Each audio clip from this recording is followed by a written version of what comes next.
What's good? What's good? Yesterday, I made a video touching on the topic of inflation. And then today, I came across this tweet or X or whatever it's called. This is a real tweet I'm about to show you. And yes, it's real. Okay, let me just get to it. Let me not do any spoilers. It's related to inflation. Paul Krugman, some apparently famous economist, but whatever, he's a mentally challenged person, literally posted this. This is a real life tweet. The war on inflation is over. We won at very little cost. And you'll see it's a chart from January 2022 to September 2023. And it peaked, it looks like, between March and May of 2022, and it's been steadily decreasing. However, if you look here, there's a caveat. There's a caveat. The CPI Consumer Price Index, which is the tool that the Fed and the government uses to track inflation. So this chart is the CPI EX, so excluding food, energy, shelter, and used cars. So this chart is tracking inflation minus the four most expensive things people spend their money on. Literally. And you know what's really funny?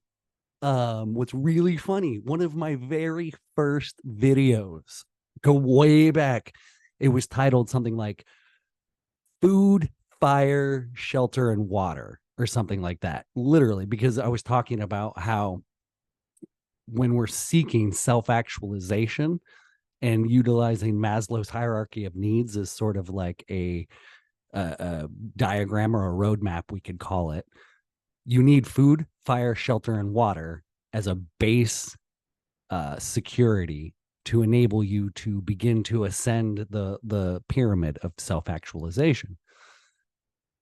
And so this propagandist, pure propagandist, is trying to misdirect you, is trying to fool you. The cost of food has skyrocketed. The cost of energy has skyrocketed. The cost of shelter has skyrocketed. Used cars are coming down, but last year there was a point where used cars were insane. And I can speak from personal experience. There was a point I've struggled with housing and cars for the last many years, which has just been a vicious cycle of when you don't have a car to get to work and all this other stuff. And so there was a point last year where I didn't have a car. And this was at like when used car prices were maxed. A friend of mine, I call him more of like a guardian angel. He bought a car for me last year. So the car I'm driving right now it was essentially a gift. I don't want to use his name yet, like if I ever get famous, I don't want to, cloudy other people's names with my controversial opinions, but there are guardian angels out there. So this car I have now is worth half what we paid for it a year ago, just because of how used car prices were so peaked back then.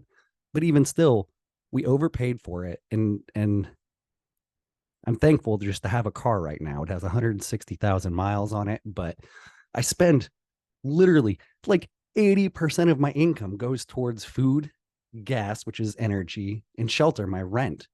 And then in the other 20%, I make minimum payments on credit cards. And my dog had surgery years ago that I'm still paying off. And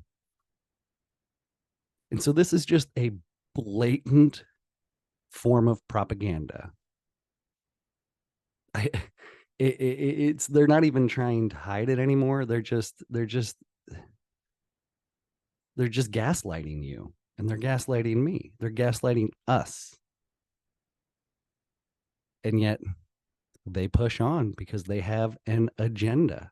And that agenda is to consolidate resources in the name of collectivism. And I put air quotes around it because it's not truly in the name of collectivism. It's in the name of greed and corruption, which is what has infected our institutions. What else can I say? I'm currently door dashing and Uber Eats, so you might hear a ding. It's been a slow day, but I do that on the side to try and help with all of this, but this is just some bullshit.